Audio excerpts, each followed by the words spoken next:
नमस्कार, आप देख रहे हैं सूर्यांश न्यूज़ नेटवर्क। मैं शैलेंद्र सिंह। आज हम उत्तर प्रदेश की एक ऐसी सीट पहुंचे हैं जिसे हॉट सीट माना जा रहा है। हम बात कर रहे हैं रायबरेली की। यहां से कांग्रेस ने राहुल गांधी को प्रत्याशी बनाया है, जबकि यहां से पहले सोनिया गांधी सांसद रह चुकी हैं। आज हम रायबरेली में पहुंचे हैं जहां पे अखिलेश यादव और राहुल गांधी की संयुक्त रैली हुई। रैली के बाद जो जनता निकल रही है उससे हमने चुनाव को लेकर चर्चा की। अखिलेश और राहुल के साथ आने से रायबरेली में क्या संदेश निकला अभी रैली में? संदेश ये निकला है कि जिस तरह से पिछले 10 सालों में जो वादे किए गए थे, जनता में उन वादों को लेकर निराशा है।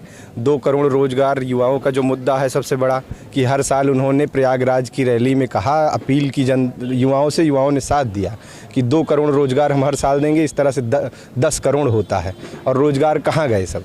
इसके बाद उसके नाम पर ये जो स्किल इंडिया ये सब लाए, उनका इनके पास कोई डाटा नहीं है। उनमें स्किल्ड हुए लोग कहाँ क्या कर रहे हैं, उनकी इनकम का क्या स्रोत है, कोई डाटा नहीं है। महिलाओं की ये बात, बेटी बचाओ बेटी पढ़ाओ करते हैं। उत्तर प्रदेश में या देश के अलग अलग इलाकों में महिलाओं का जो दूसरे तरह का खतरा उन पर आ गया है, साइबर अटैक हो रहा है। स्कूल से पढ़ने वाली बच्चियों से लेकर मतलब महिलाएं तक उसका शिकार हो रही हैं।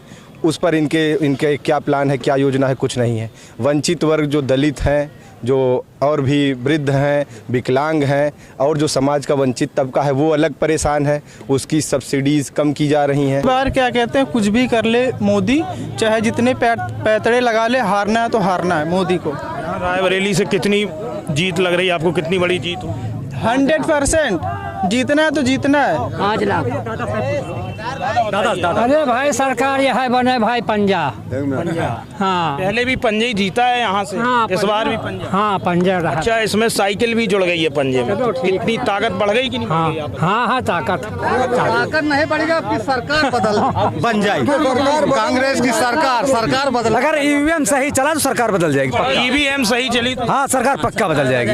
अगर ईवीएम सच्चा है तो सरकार पक्का बदलेगी। नौकरी मिली है किस चीज की? सांड चढ़ाने के लिए, रात के लिए सांड चढ़ाने के लिए मिली है। मोदी ने दिया नौकरी, ये बात नहीं कि नौकरी नहीं दिया, मतलब सांड चढ़ाने के दिया रात को। हाँ, चौकीदारी खुला। अपने बच्चों के लिए नहीं सो सकता रात में, सांड चढ़ा रहा, कहूँ मार रहा, कहूँ कुछ आदमी को मार रहा। कितने सबसे बड़ी दिक्कत तो ये है हमारे यहाँ कि जब हम किसान परेशान हैं कि इतने आवारा जानवर हैं, इनकी कोई व्यवस्था नहीं की जा रही है। अगर करते हैं तो हम स्वयं के पैसे डाला लोड करा के वहाँ गौशाला छोड़ते हैं, उसके बाद गौशाला में रात को फिर से वही जानवर छोड़ के दोबारा फिर वही कहा जाता है। और जब वहाँ जो मोदी सरकार है, जो योगी सरकार ने किया है गाँव बंद के लिए, और जो बीजेपी सरकार है ना, जो चंदा लेती है, ही क्या कहते हैं, बीफ कंपनी से लेती है और उन्हीं से सरकार बनाती है और कहती है गाँव की रक्षा करो। ऐसी बीजेपी सरकार लग रहा है इस बार बदलाव हो रहा है। बदलाव होगा। अब बीजेपी सरकार है, संविधान लोकतंत्र विरोधी है, इसलिए यहाँ इस रायबरेली की जिले की जनता ने मूड बना लिया है। जिस संविधान ने मुझे यहाँ बोलने की ताकत दी और यहाँ मंच पर आने की ताकत दी, वो संविधान ये लोग मिटाना चाहते हैं, और यहाँ की जनता बहुत होशियार है। इसका जवाब 20 तारीख को मिल जाएगा। रायबरेली का सर माहौल ये है कि राहुल गांधी जी जो आज आए थे, आज के दिन 18 मई, मैं 20 मई को राहुल गांधी से 5 लाख वोटों से आगे मैं विजयी कराकर भेजूंगा। वो दिल्ली के प्रधानमंत्री बनेंगे राहुल गांधी, तभी हमारे देश का संविधान बचेगा। आज अखिलेश और राहुल की यहाँ पे रैली हुई। बहुत बहुत धन्यवाद आपको और यहाँ पर उपस्थित सभी लोगों को मेरा क्रांतिकारी जय भीम, जय संविधान, जय अखिलेश, जय राहुल। देखो, ये रायबरेली है, रायबरेली की जनता बहुत होशियार है, और यहाँ पर इन्होंने कहे हैं कि ये कह रहे हैं बीजेपी वाले कि हम बहुत काम किए हैं। अगर ये काम किए होते तो आज इनको इतनी दिक्कत न होती, और ये एकदम पूरी तरह से बौखला गए हैं कि कह रहे हैं केवल 400 पार। आखिर तुमने काम क्या किया है? इन्होंने काम भी तो कोई नहीं किया है। अगर ये कह रहे हैं कि कांग्रेस ने क्या किया है, कांग्रेस ने एम्स, निफ्ट, है ना, NTPC, वो कह रहे हैं जो हमारे काम करने की स्पीड थी वो कांग्रेस में नहीं थी। कह रहे हैं हमने बहुत तेज इनके काम में तो स्पीड है, इसीलिए तो आप जनता देख रहे हैं कितने 3-4 लाख जनता आई हुई। अगर इनके काम में स्पीड होती तो आज ऐसा कहना ही नहीं पड़ता इनको। ये कह रहे हैं बेटी बचाओ बेटी, हाथरस में क्या हुआ? लग रहा है यूपी में कितनी सीटें आएंगी? हमको अंदाजा लग रहा है यूपी के अंदर कम से कम नहीं तो 60-65 सीटें आएंगी। जनता एकजुट है। अखिलेश और राहुल आए, अगर इस गठबंधन में मायावती भी होती तो क्या लग रहा अरे तो लड़ाई फाइनल हो गई थी। तब तो सोने पे सुहागा होता, किसी को आना ही नहीं पड़ता। तब तो ये समझ लीजिए खून के आंसू होते हमारे सभी लोग। पिछली बार भाई मायावती और अखिलेश साथ में थे, राहुल अलग। लेकिन राहुल जी कहाँ थे उसमें? वही हमने कहा उसमें राहुल नहीं थे, सिर्फ मायावती और वो थी, जिसमें मायावती को लाभ हुआ था, 10 सीटें हो गई थी। वही तो हम कह रहे हैं, अगर उस चुनाव में भी माननीय राहुल गांधी जी भी होते, जो देश के नेता हैं, जो पूरे देश को नेतृत्व कर रहे हैं, उस वक्त हमारी गवर्नमेंट बन गई होती और जो हमारा युवा बेरोजगार है वो बेरोजगार ना होता, हमारा किसान जो आत्महत्या किया वो किसान आत्महत्या ना किया होता। जिस तरीके से जो स्टूडेंट अपने आप को असुरक्षित महसूस कर क्या लग रहा है, दो मतलब लोग जो साथ में 2 पार्टियां निकली, बड़ी पार्टियां हैं, स्टेट लेवल में, कोई नेशनल लेवल में है और सपा स्टेट लेवल, क्या संदेश निकला है रायबरेली से साथ आने से? यहाँ भाई राहुल गांधी का पहले था कि यहाँ से नहीं लड़ेंगे, फिर अमेठी नाम आया, फिर लास्ट में वो रायबरेली में आए, शायद लास्ट दिन पर्चा भरा। अब साथ में अखिलेश के साथ जिस हिसाब से कैंपेनिंग कर रहे हैं, पहले कन्नौज पहुँचे, यहाँ क्या संदेश निकला है? क्या एक बड़ी जीत होने जा रही है? देखिए, जाहिर सी बात है, 1972 में इंदिरा गांधी जी को 6 लाख, क्योंकि उन्होंने यहाँ पे 100 साल का रिश्ता बताया, नहीं 6 लाख वोटों से लोगों हमारे पूर्वजों ने जिताया था। हमारे पूर्वजों ने, हम सब नौजवान हैं, अब हम सब लोगों ने ठाना है कि माननीय राहुल गांधी जी को 6 लाख प्लस से हम उनको लीड दिलाएंगे। और वो राहुल गांधी जी वो देश के भावी प्रधानमंत्री हम चुनने जा रहे हैं, हम सांसद नहीं चुनने जा रहे हैं। जो भावी प्रधानमंत्री, जो युवाओं की आवाज़ है, बहनों की आवाज़ है, माताओं की आवाज़ है, किसानों की आवाज़ है, जो दुख दर्द है, सभी की आवाज़ है। इसलिए सभी के लिए माननीय राहुल गांधी जी आजकल आप देख रहे होंगे संविधान की किताब वो दिखा रहे हैं। आखिर ऐसा क्या करना पड़ गया? अब की बार 400 पार, लेकिन हम कहते हैं अब की बार तड़ी पार। आप बताओ भाई, क्या लग रहा है, क्या संदेश निकला? 2 पार्टियां साथ में हैं, सपा और कांग्रेस, 17 सीटों पर कांग्रेस लड़ रही, रायबरेली भी उसी में है। क्या लग रहा है, इंडिया अलायंस कितना मजबूत है? इंडिया अलायंस तो अच्छा खासा मजबूत है। जिस तरीके से अखिलेश जी और राहुल जी साथ में आए हैं, स्टेट अलायंस और इंडिया अलायंस जो हुआ है, इससे बहुत ही बेनिफिट होने वाला है। हम कम से कम कांग्रेस पार्टी 400 पार जाने वाली है। और क्या लग रहा है, आप बताएंगे? बिल्कुल सही है भाई साहब ने जैसे कि बताइए, रायबरेली की सरजमी है और इंदिरा जी की वो धरोहर है और उनके नाती हैं राहुल जी। और अब की बार रायबरेली से राहुल जी 5 लाख के पार होंगे, अब भावी प्रधानमंत्री बनेंगे। अब रोजगार के लिए एक ही ऐसी पार्टी है जो बेरोजगार लड़कों के लिए रोजगार दिलाने का काम करती है, किसानों के हित काम करती है। बस इतना ही कहूँगा, जय कांग्रेस। भाई क्या बता? देश के यशस्वी प्रधानमंत्री जी कह रहे हैं वो शहजादे हैं। प्रियंका जी ने उन्हें शहंशाह कहा था, उसके बाद उन्होंने भी रैली में कहा था कि हाँ, कह रहे थे वो उन्हें शहजादे कह रहे हैं, जबकि मेरा भाई 4000 किलोमीटर चला है। और मोदी जी को आपने देखा है, कभी कोई कुर्ता उनका गंदा नहीं होता। प्रियंका जी ने कहा था वो शहंशाह हैं, बड़े घर में रह रहे हैं। मेरा भाई बोले जनता के बीच चला है। क्या लग रहा है? देखिए, पहली बात तो मोदी जी की जो बात है शहजादे, हम बताना चाहेंगे मोदी जी शहीदजादे हैं। उनके पिता को आपने देखा किस तरीके से उनकी अस्थियाँ, पूरा शरीर का जो अंग है वो भी पूरी तरीके से सुरक्षित न रहा। आप उस पुत्र को कह रहे हो कि शहजादे। 3600 किलोमीटर भारत जोड़ो न्याय यात्रा, फिर भारत जोड़ो न्याय यात्रा किया। किस लिए? कि आखिर राहुल गांधी जी को ज़रूरत क्या है?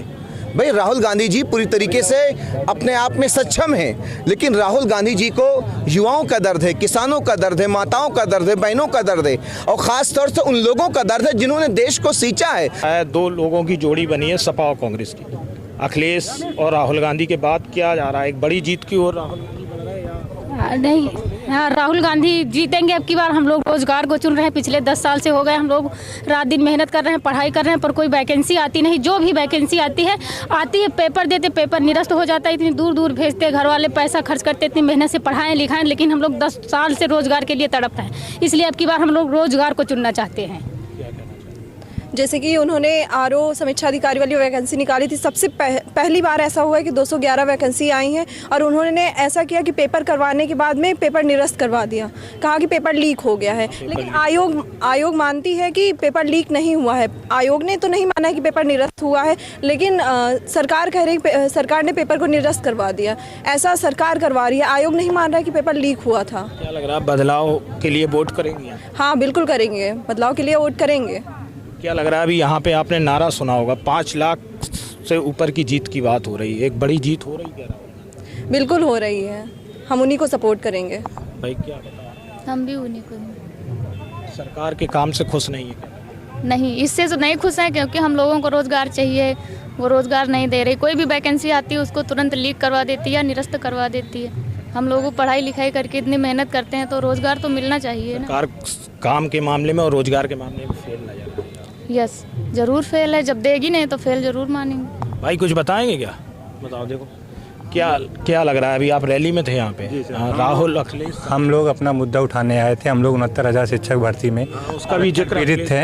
हमारा वोट आरक्षण के जो हम लोग हमारा आरक्षण जिसने लूटा है उसके खिलाफ होगा, क्योंकि हम लोग 2020 से लगातार लखनऊ की सड़कों पे धक्का खाए हैं। हर मंत्री, हर विधायक के यहाँ हम लोग गए हैं अपनी न्याय की गुहार लेने, लेकिन कोई मंत्री चाहे पिछड़े वर्ग का हो चाहे दलित वर्ग का हो, किसी ने हम लोगों की बात नहीं सुनी, सुनवाई नहीं हुई, बल्कि वहाँ से जाति सूचक गालियाँ देकर हम लोगों को बसों में भर के इको गार्डन में फेंक दिया जाता था।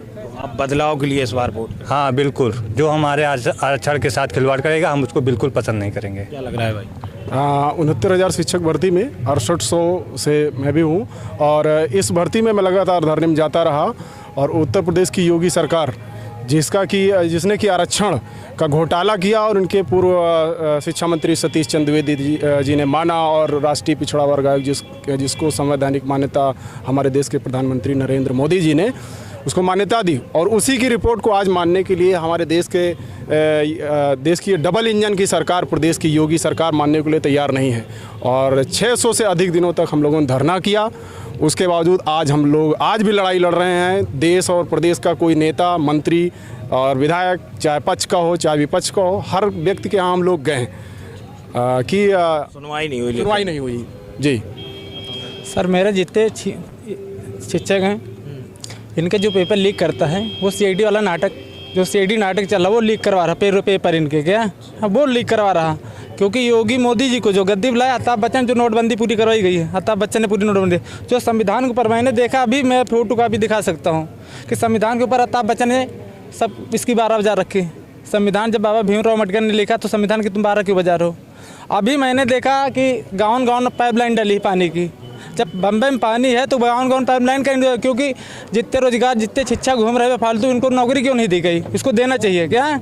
जैसे गरीब लोग हैं जो आवाज़ अभी मोदी जी ने अभी रैली में शायद परसों भी जिक्र किया था कि हम संविधान को कोई नहीं ख़त्म कर सकता है, संविधान को खत्म करें। हाँ, वो कह रहे हैं ना हम ख़त्म कर पाएंगे, ना मतलब अब कोई इस बोले जो विपक्ष है वो भ्रमित करने की कोशिश कर रहा है। विपक्ष नहीं कर रहा सर, ये योगी मोदी जी के जो बाप है ना RS के श्रीवास्तव है, अमिताभ बच्चन पर यहाँ प्रतापगढ़ का, इसका मैं घर तक देख रखा हूँ। ये लोग वहाँ से पूरी बॉम्बे फिल्म इंडस्ट्री सरकार चला रही है बीजेपी की। क्या लग रहा है इस बार मतलब राहुल गांधी की कितनी बड़ी जीत लग रही है? आपके यहाँ से कम से कम 7-8 लाख वोटों से आगे निकल जाएंगे यहाँ रायबरेली से। मैंने देखा था कन्नौज में राहुल गांधी और अखिलेश ने साथ में रैली की थी, वहाँ इलेक्शंस 13 तारीख को हो चुका है। यहाँ पे भी रायबरेली में जब अखिलेश के साथ राहुल गांधी दिखे तो क्या एक संदेश निकला यूपी के लिए? देखिए, यूपी से और विशेषतः रायबरेली से एक बहुत ही स्पष्ट और ऐतिहासिक संदेश इस पूरे देश को जाने वाला है। और रायबरेली की ये जो सभा थी, ऐतिहासिक जन समर्थन, अपार जन सैलाब, इस बार का रायबरेली की जनता ने नारा दिया है कि अब की बार 5 लाख पार। राहुल गांधी जी को 5 लाख से ज़्यादा वोटों से जिता कर रायबरेली की जनता भेजेगी, और ये राहुल गांधी जी की जीत देश के सबसे ज़्यादा मतों से जीतने वाली ऐतिहासिक जीत होगी। अच्छा, क्या लग रहा है मतलब रायबरेली तो कांग्रेस का गढ़ है लंबे समय से, इस बार बीजेपी कोशिश कर रही थी कि हम जो छीन लें, क्योंकि अमेठी पिछली बार कांग्रेस के हाथ से निकल गया था। तो ऐसे में क्या लग रहा है, सपा के साथ कांग्रेस हो गई है तो क्या उससे फ़ायदा मिला है कांग्रेस? देखिए, इस बार का जो चुनाव है वो चुनाव कोई आम चुनाव नहीं है। ये चुनाव संविधान और लोकतंत्र को बचाने का चुनाव है। जिस प्रकार से भारतीय जनता पार्टी की सरकार ने देश की जनता के जेबों पर प्रहार किया है, देश की युवाओं के सपनों पर प्रहार किया है। महंगाई और बेरोजगारी बेरोजगारी और भी ऐसी तमाम मुद्दे हैं जो जनता के जनहित के मुद्दे हैं, और उन जनहित के मुद्दों को उठाने का, उन पर लड़ने का कार्य अगर कोई कर रहा है तो राहुल गांधी जी, अखिलेश यादव जी, इंडिया गठबंधन की टीम कर रही है। और ये सब देखते हुए जनता ने ये मूड बनाया। ये कोई अचानक नहीं हुआ है, इसके पीछे जो है 10 सालों का नरेंद्र मोदी जी का जो है कलंकित काल रहा है, जिससे जनता ऊब गई। 2014 में क्या हुआ? 2014 में मोदी सरकार इसी मुद्दे पर आई थी कि जो है जिस प्रकार के आरोप कांग्रेस पर लगे वो भी निराधार आरोप थे, उनका कोई 10 साल कोई उन पर जो है क्लीन चिट मिल गए हैं। तो वो जो मोदी जी द्वारा जो है एक ऑरा क्रिएट किया गया था कांग्रेस पार्टी के खिलाफ, अब वो जनता समझ गई थी वो सब निराधार था, वो सब झूठ था। तो उसके विरोध में आज मोदी जी के खिलाफ जो है राहुल गांधी जी और अखिलेश यादव के साथ इंडिया बदलाव के लिए पूरी तरह तैयार है। आपको ये वीडियो कैसा लगा कमेंट्स बॉक्स में अपनी राय जरूर दीजिए। चैनल को फ्री में सब्सक्राइब करना ना भूलें।